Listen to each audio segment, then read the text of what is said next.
The silence was deafening across the galaxy. Ambassador Jake Morrison sat in his empty office aboard the human embassy station, watching through the massive viewing window as alien ships drifted past like lost souls. 3 months had passed since humanity cut all ties with the Galactic Council, and the effects were spreading faster than anyone had imagined.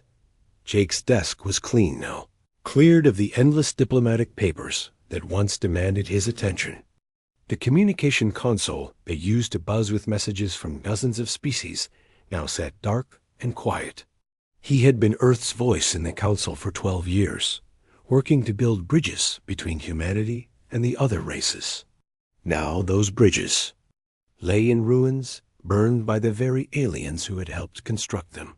Outside his window, a Vorthan cargo ship attempted to dock with the station. Jake watched as the ship's pilot tried again and again to establish a connection with the automated docking system. The computer recognized the ship as friendly, but without human technicians to override the security protocols, the Vorthan vessel could not complete its approach. After 20 minutes of failed attempts, the ship gave up and drifted away into the void. This scene played out hundreds of times each day across Council space. Ships that had relied on human-operated ports found themselves unable to complete the simplest transactions. Trade routes that had functioned smoothly for decades now faced constant delays and failures. The aliens were learning a hard lesson about the price of taking human cooperation for granted. Captain Lisa Hayes stood on the bridge of the Earth defense ship New York, leading the final wave of human vessels out of Council territory. Her fleet of 40 ships moved in perfect formation, each captain following withdrawal protocols that had been planned in secret for months.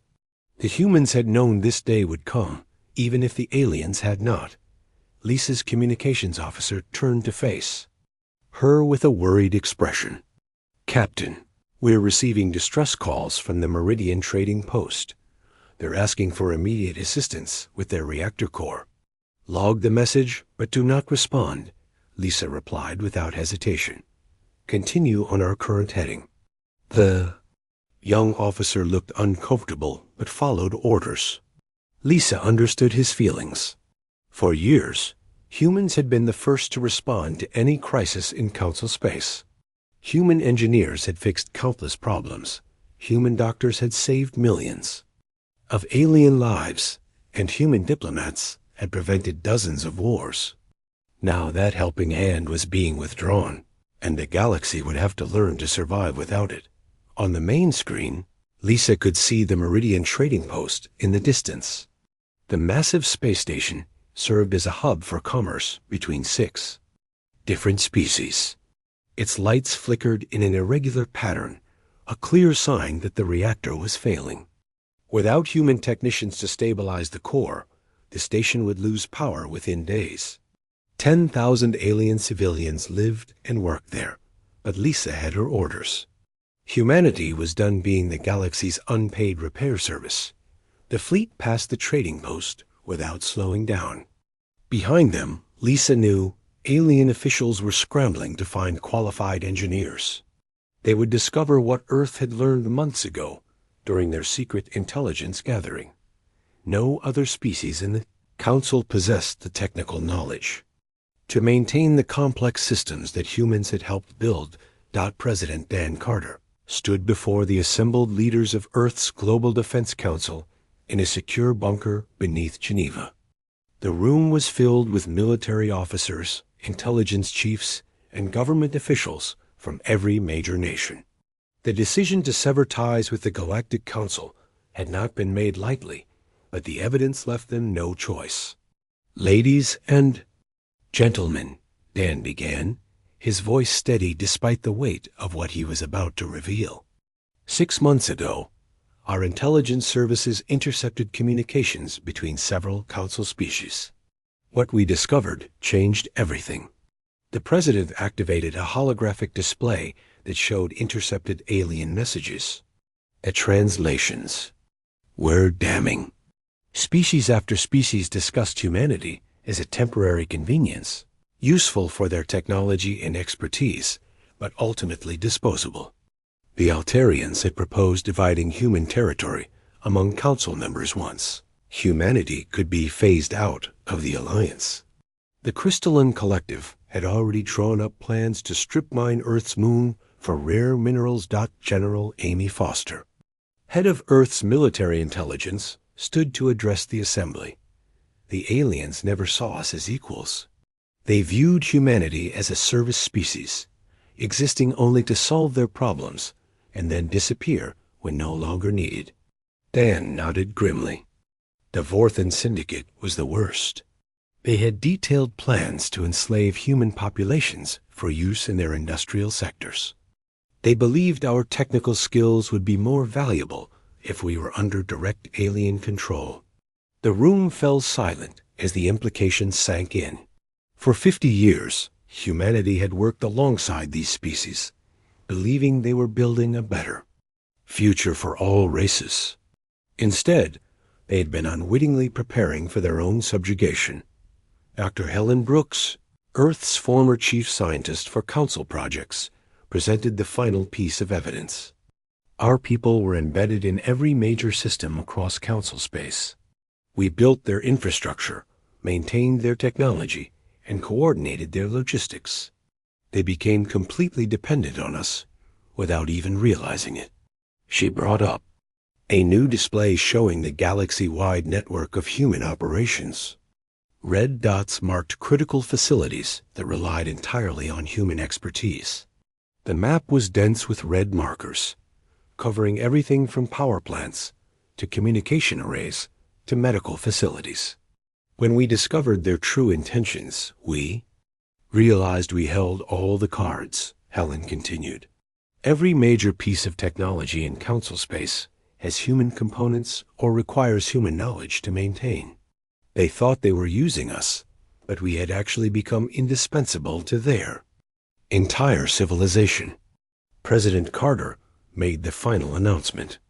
As of today, all human personnel have been withdrawn from council space. All communication channels have been severed. All technical support has been terminated. We will not respond to any attempts at contact until the aliens demonstrate they understand the true cost of their arrogance. The withdrawal had been planned with military precision. Human technicians had quietly sabotaged non-critical systems before leaving, ensuring that the aliens would face immediate problems. Critical systems like life support were left functional, but locked behind security codes that only humans possessed. The aliens could survive, but they could not thrive without Earth's cooperation. Jake Morrison packed the last of his personal belongings into a small bag. Tomorrow, he would board the final human transport, leaving the embassy station. The aliens had treated him with respect during his years of service, but he now knew it was the false courtesy shown to a valued slave rather than a true partner got as he prepared to leave. Jake took one last look at the chaos outside his window.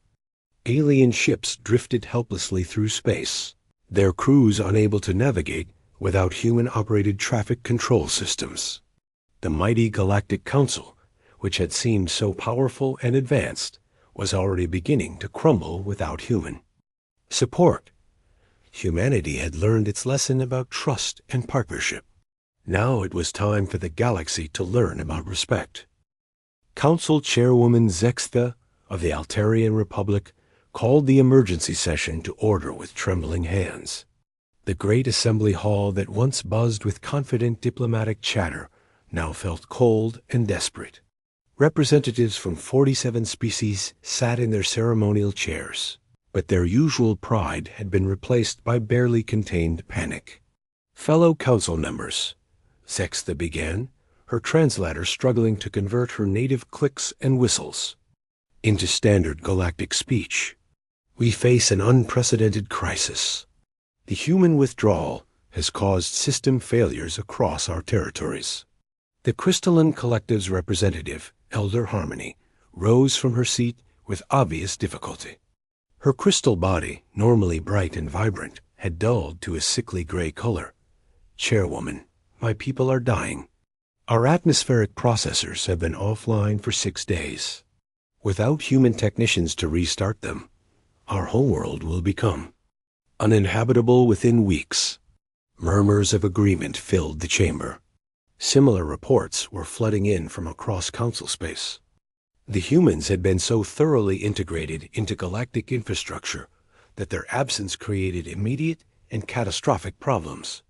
What had seemed like helpful cooperation now revealed itself as complete dependency. Admiral Crix of the Hegemony slammed his armored fist on his desk. This is unacceptable. The humans are holding us hostage with their silence. We should demand they return to their duties immediately. With what leverage? Elder Harmony asked bitterly. We cannot even contact them. Our communication arrays were designed by human engineers and require human oversight to function properly. Half our messages never leave our home systems. Dr. Amy Rogers sat in her laboratory on Earth, monitoring alien communications through the few channels that still functioned. As the former chief xenobiologist for the Council, she had spent 15 years developing medical treatments that worked across species barriers. Now she watched through intercepted transmissions as alien medical facilities faced crises they could not solve. The Vorthen Medical Center on Kepler 186b had reported its first cross-species plague in decades. Without human research to guide them, the alien doctors could not determine which treatments were safe for different species. What cured a Vorthen patient might kill an Altarian, and nobody remembered the complex interaction charts that human doctors had memorized. Amy pulled up her personal files on the plague affecting the medical center. She had developed the cure 3 years ago during a similar outbreak. The solution was simple if you understood human research methods, but impossible if you relied only on alien medical knowledge. She watched the casualty reports climb higher. Each day, knowing she could save lives with a single message. But Earth's silence was absolute. Her assistant, Dr. Kevin Park, entered the lab with more intercepted reports. The Antaron Assembly is requesting emergency medical assistance. Their research ship encountered a new virus in the Outer Rim. Without human protocols, they don't know how to contain it. Amy sighed heavily. Log it with the others. We're not responding to any medical emergencies, no matter how severe. Kevin looked uncomfortable, but nodded. Like many humans who had worked closely with aliens, he struggled with the decision to cut all contact. But the intercepted communications about humanity's planned enslavement had made the choice clear. The aliens had seen human compassion as weakness rather than strength. The Nexus Gate, an ETWORK, began showing its first major failures 5 weeks into the communication blackout. Captain Roy Banks observed the breakdowns from his monitoring station aboard the Earthship Vigilant. The massive gates that allowed faster-than-light travel between star systems required constant maintenance and calibration. Human engineers had performed this work for so long that the aliens had forgotten how complex the process was. Roy watched through long-range sensors as a gate in the Tau SETI system flickered and died. The structure, massive enough to dwarf entire cities, simply went dark. Without that gate, 12 star systems would be cut off from the rest of the galaxy. Trade, communication, and travel between those worlds would take months instead of hours. Sir, his navigation officer reported, we're detecting similar failures in the Vega and Alpha Centauri networks. The aliens are trying to restart the gates manually, but they don't understand the quantum field harmonics. Roy nodded grimly. The gate network had been a joint project between humanity and the Council, but humans had designed the control systems. The aliens provided raw materials and labor, while humans contributed the knowledge that made faster-than-light travel possible. Now that knowledge was locked away on Earth, and the galaxy was slowly grinding to a halt. The breakdown was not random. Human engineers had built safeguards into every system, designed to prevent catastrophic failures if maintenance was delayed. But those same safeguards made it impossible for non-humans to restart the systems once they went offline. What had been intended as safety measures now served as the perfect locks to keep the aliens helpless. Engineer Kate Sullivan supervised the final evacuation of human personnel from the industrial world of Kepler 442b. The planet served as a major manufacturing center for Starship components used throughout Council space. Human workers operated the advanced foundries that produced the special alloys needed for faster-than-light engines. Kate walked through the empty factory floors, checking that all equipment had been properly shut down. The massive fusion forges that had run continuously for 20 years now sat cold and silent. Without human operators, the aliens could not restart the complex manufacturing process. "Ma'am," her assistant reported, "the alien supervisor is asking if we can at least leave the operating manuals." Kate shook her head. "The manuals are written in human technical language. Even if we translated them, the aliens lack the background knowledge to understand the procedures. You need years of training to operate these systems safely." She gestured toward the massive alloy foundry that dominated the factory floor. "This single machine produces the hull plating for 60% of Council starships. Without it, they can't build new vessels or repair existing ones. Their entire fleet will be grounded within months." The evacuation shuttle arrived to collect the last human workers. As Kate boarded the craft, she could see alien engineers already examining the abandoned equipment. They would spend weeks trying to understand machinery that was beyond their technical capabilities. Some would likely be killed when they mishandled the dangerous fusion processes. The shuttle lifted off, leaving Kepler 442b's industrial complex in alien hands. Kate knew the factories would never operate again without human expertise. The aliens had treated human workers as disposable labor, but they were learning that some knowledge could not be replaced. Council Chairwoman Zexta ended the emergency session without solutions. Every representative had reported similar problems. In their territories, critical systems were failing, trade was collapsing, and communication between worlds was becoming impossible. The humans had been the glue holding galactic civilization together, and without them, everything was falling apart. The Great Galactic Council, which had ruled over thousands of worlds for centuries, was beginning to crumble under the weight of its own dependence. The economic collapse began slowly, then accelerated like a star going supernova. Trade routes that had operated smoothly for generations suddenly faced impossible barriers as species discovered they could not coordinate their different technologies without human translators. Captain Roy Banks watched from his observation post as alien cargo ships drifted aimlessly through space, their crews unable to calculate proper jump coordinates without human navigation systems. Roy's sensor officer reported another shipping disaster in the Proxima sector. "Sir, a Vorthan freighter just collided with an Altarian transport.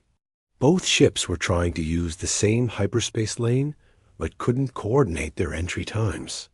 The problem was deeper than simple communication. Failures. Each species had developed their own method of faster-than-light travel over thousands of years. The Vorthans used quantum tunneling drives, while the Altarians preferred dimensional fold technology. These systems were completely incompatible and required precise timing to avoid catastrophic interactions in hyperspace.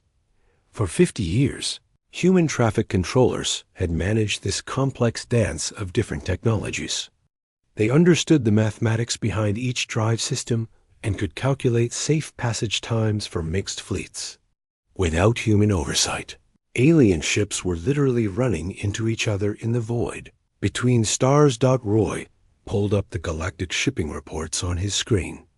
Trade volume had dropped by 70% in just 2 months. Ships that attempted to navigate without human assistance had a failure rate of nearly 40%.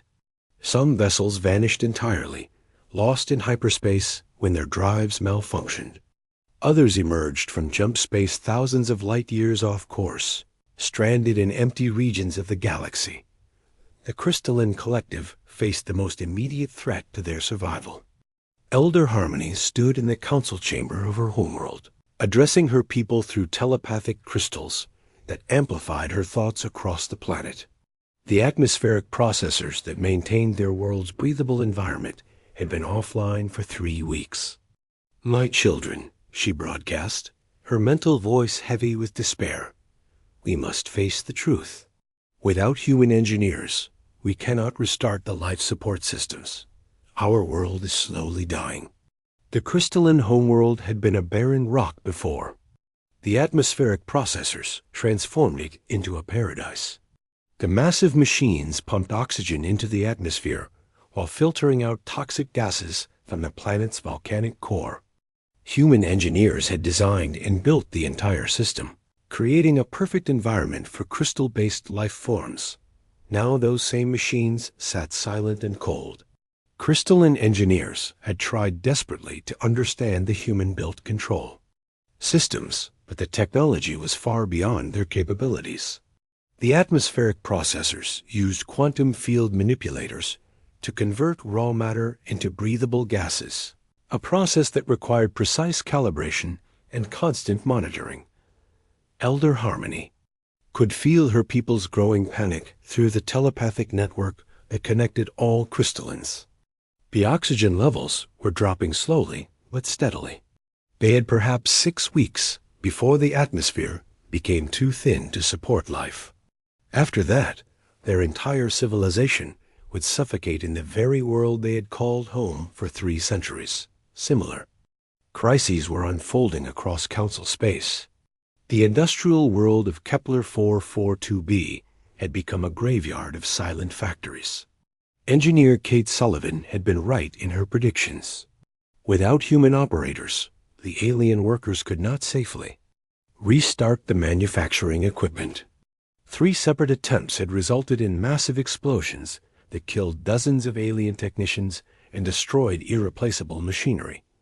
The foundries that produced advanced alloys for starship construction were particularly problematic. The manufacturing process required precise control of fusion reactions at temperatures exceeding 10 million degrees. Human engineers had spent decades perfecting the techniques needed to handle such extreme conditions safely.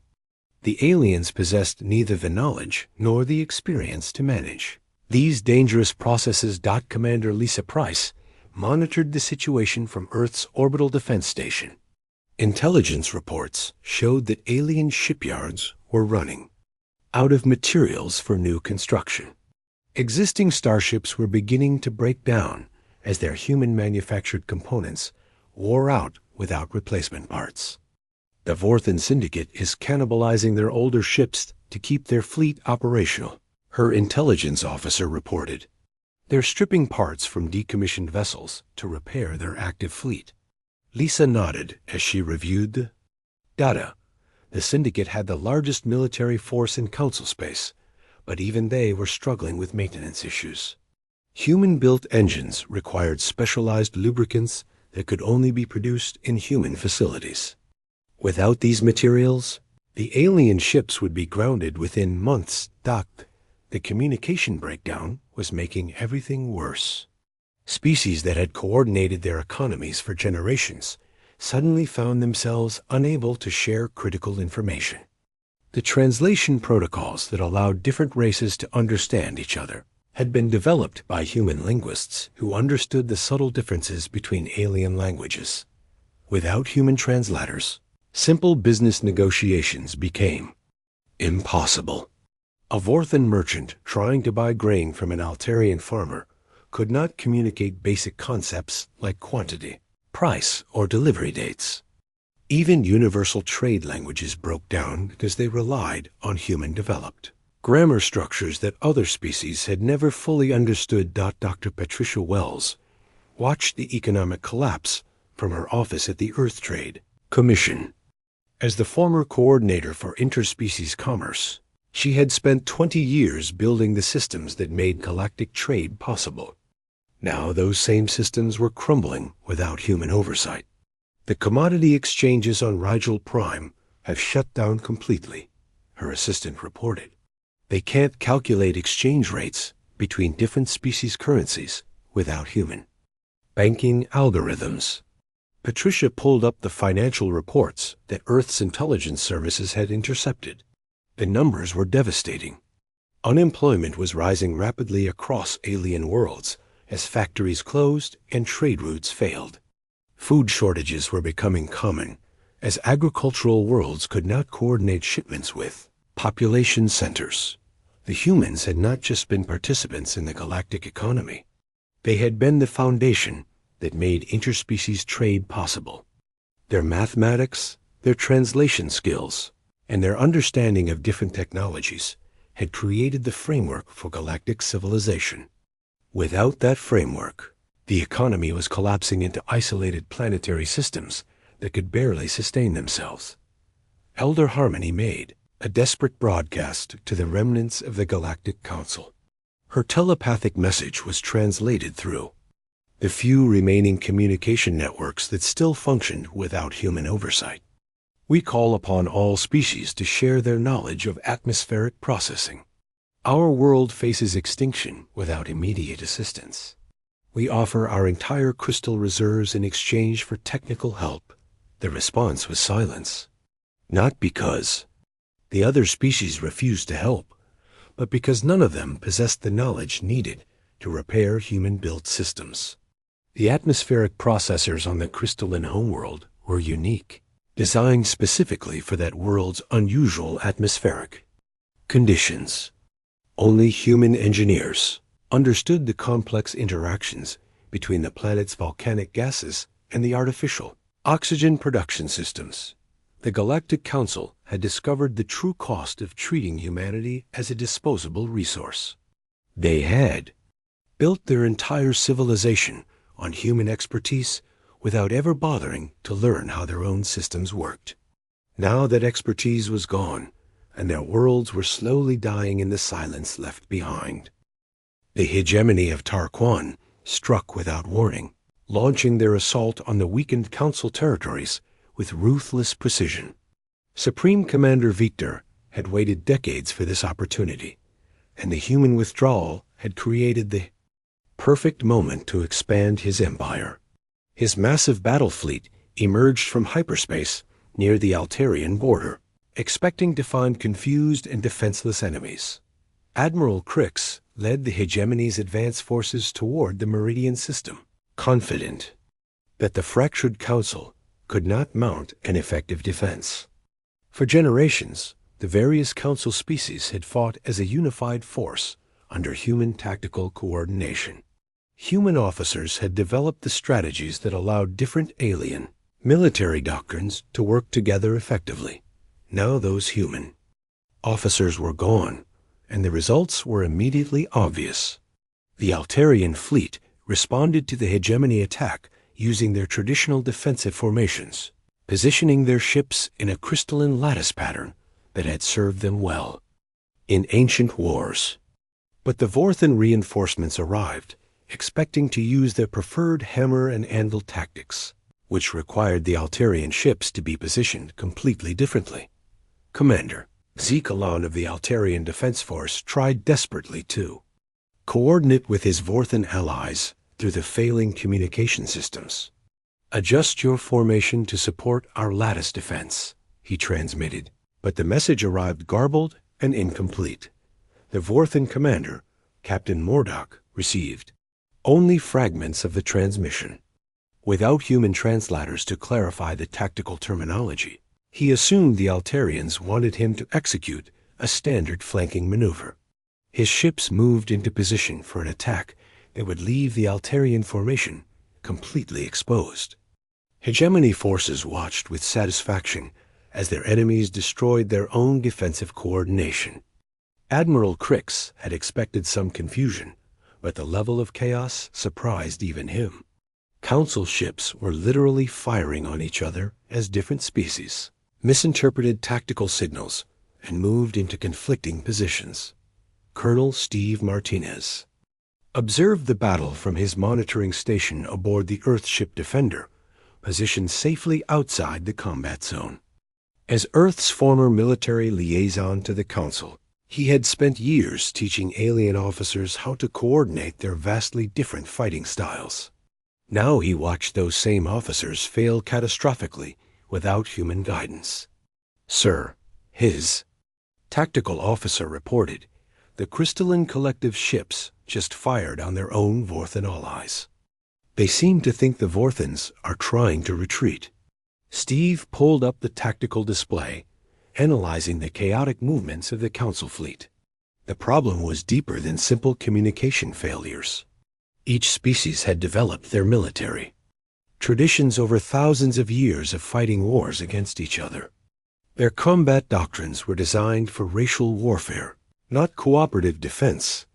Human military advisors had bridged these differences by creating unified command structures and shared tactical languages. They had trained alien officers to think beyond their species-specific strategies and work as part of a larger force.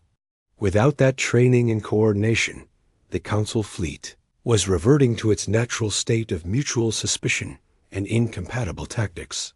The hegemony pressed their advantage ruthlessly. Supreme Commander Victor had studied human military methods for decades, even as he planned to eliminate humanity from the galaxy. He understood that the Council's strength had always come from human leadership, not alien cooperation. "All forces advance," Victor commanded. "Target their command ships first. Without central coordination, they will collapse completely." His strategy worked perfectly. The Council fleet, already confused and disorganized, fell apart entirely when their flagship commanders were eliminated. Individual species began fighting their own separate battles, each using tactics that interfered with their allies' movements. The Altarian crystal ships tried to form their traditional defensive barriers, but the Vorthan vessels kept moving through their formations while pursuing hegemony targets. The resulting chaos created gaps in the defense that the enemy exploited. Mercilessly, Captain Nancy Thompson monitored the battle from her position commanding the Sol defense grid. Earth's military leaders had anticipated this scenario during their withdrawal planning. They knew that removing human tactical coordination would leave the Council vulnerable to external threats. "The hegemony is achieving a victory ratio of 8-1, her intelligence officer reported. "Council losses are catastrophic across all fronts." Nancy nodded grimly as she watched the tactical displays. The Council species were individually brave and competent fighters, but they had forgotten how to wage war independently. 50 years of human military leadership had made them dependent on external coordination for even basic tactical decisions. The communication breakdown was making the military disaster even worse. Ship commanders who might have adapted to the changing battle conditions could not receive updates or coordinate new strategies. The few working communication channels were overwhelmed with conflicting orders from different species command structures. Dr. Emma Clark, Earth's former military psychologist, had warned about this exact scenario in her classified reports. She had studied how the different alien species approached warfare and leadership. Her research showed that most Council races had evolved as highly specialized societies with rigid command hierarchies. "The aliens think in terms of absolute authority and perfect information," Emma had written. "They expect orders to come from a single source and be executed without question. When that source is removed or communications fail, they become paralyzed by indecision." Human military culture was different. Earth's history of warfare had taught humanity to adapt, improvise, and make decisions with incomplete information. Human officers were trained to take initiative when communications failed and to modify their tactics based on changing conditions. The Council species lacked this flexibility. When their carefully planned formations broke down, they did not know how to respond. When their communication systems failed, they could not coordinate new strategies. When their human advisors disappeared, they lost the ability to function as a unified military force. The battle for the Meridian system ended in complete disaster for the Council. 3/4 of their fleet was destroyed or captured, while hegemony losses were minimal. Similar defeats occurred across the border as the invaders pressed their advantage against increasingly demoralized defenders. Supreme Commander Victor stood on the bridge of his flagship, watching as Council territories fell one after another. His victory was so complete that it almost seemed too easy. The mighty Galactic Council, which had dominated this region of space for centuries, was crumbling like a house of cards in a strong wind. Desperate Council representatives attempted to contact Earth directly, begging for military assistance against the hegemony invasion.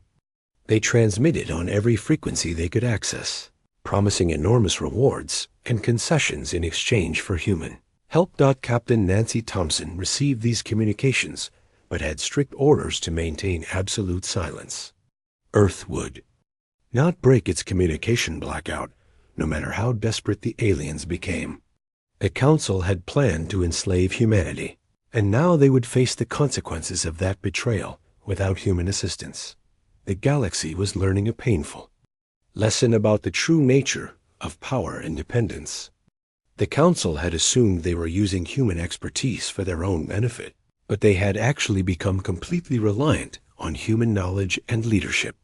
Without that support, their entire civilization was defenseless against external threats.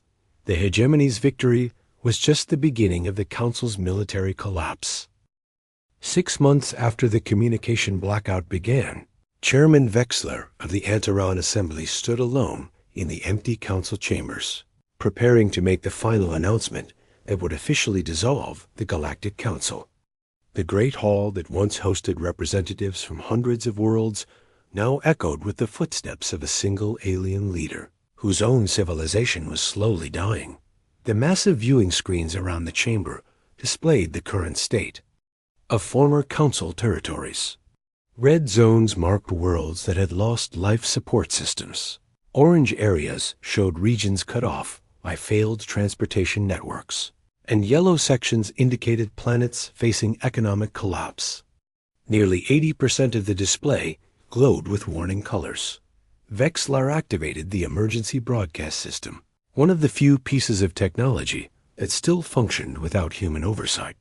His message would reach the scattered remnants of Council civilization through automated relay stations that had been built with enough redundancy to survive the systematic failures.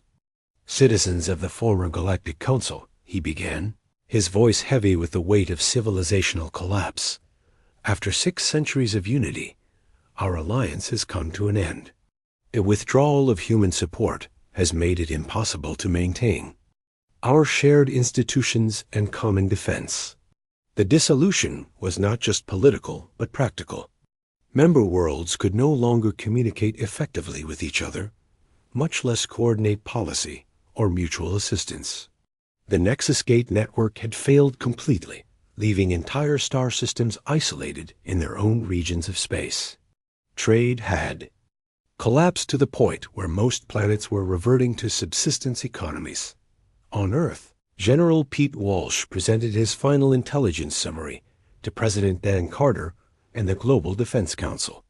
The reports painted a picture of complete galactic chaos that exceeded even humanity's most pessimistic projections.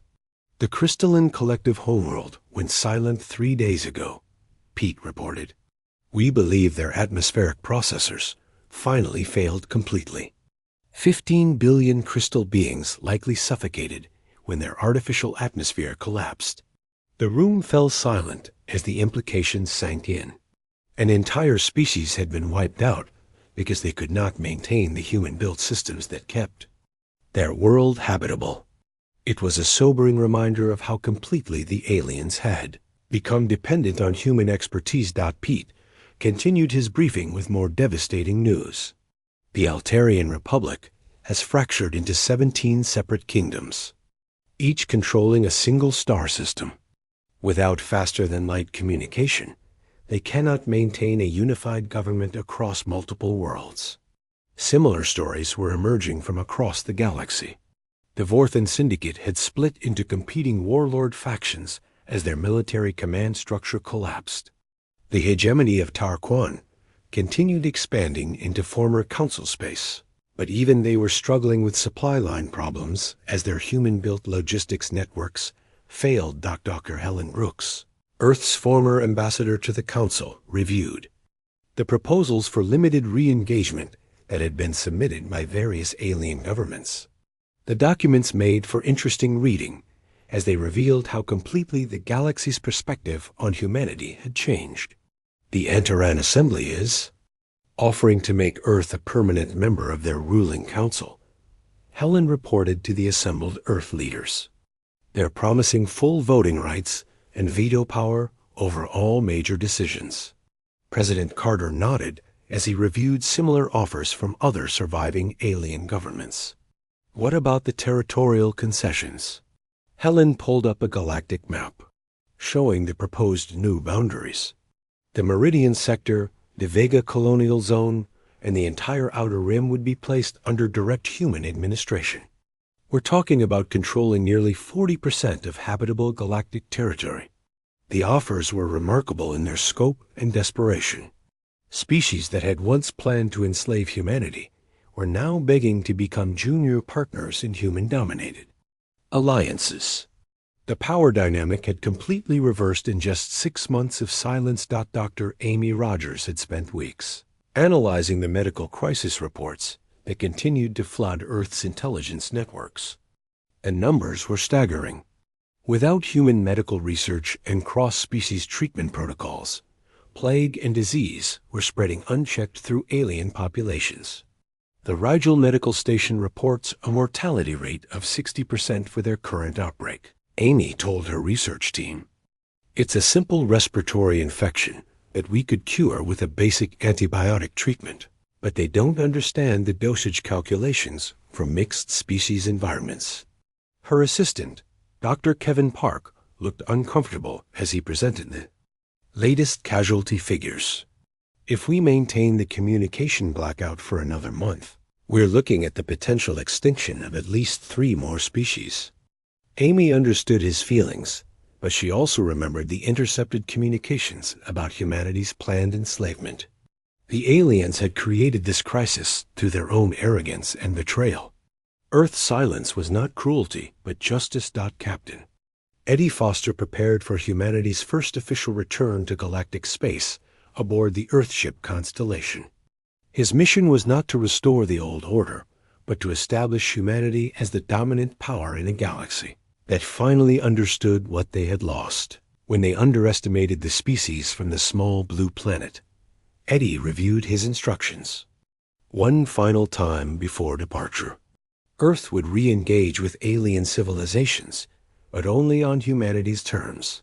Any species wanting human assistance would need to accept complete transparency in their government operations, agree to binding non-aggression, pacts that placed human interests as equal to their own, and provide significant territorial or resource concessions as compensation for past betrayals. The constellation departed from Luna Station with great ceremony, carrying the first human diplomats to leave the Sol system in 8 months. But this was not the same humanity that had once served as the galaxy's helpful junior partners. This was a confident, powerful civilization that had learned the importance of being indispensable rather than merely useful. As Eddie's ship activated its faster-than-light drive, he reflected on how completely the galaxy had changed. The great Galactic Council that had once seemed so mighty and advanced had crumbled within months of losing human support. Entire species had gone extinct, governments had collapsed, and trade networks had failed because the aliens had never bothered to understand the systems they depended on. The irony was perfect. The Council had planned to phase out humanity once they were no longer needed, but they had discovered too late that humanity was the foundation upon which their entire civilization rested. Without human knowledge, human technology, and human coordination. The galaxy simply could not function. Earth had taught the aliens a lesson about respect and partnership that they would never forget. Humanity would never again allow themselves to be taken for granted or treated as disposable allies. The galaxy had learned that underestimating the small blue planet and its inhabitants was a mistake that could cost civilizations their very existence. The stars awaited humanity's return, but this time, the humans would be coming back as the acknowledged masters of galactic civilization rather than its servants.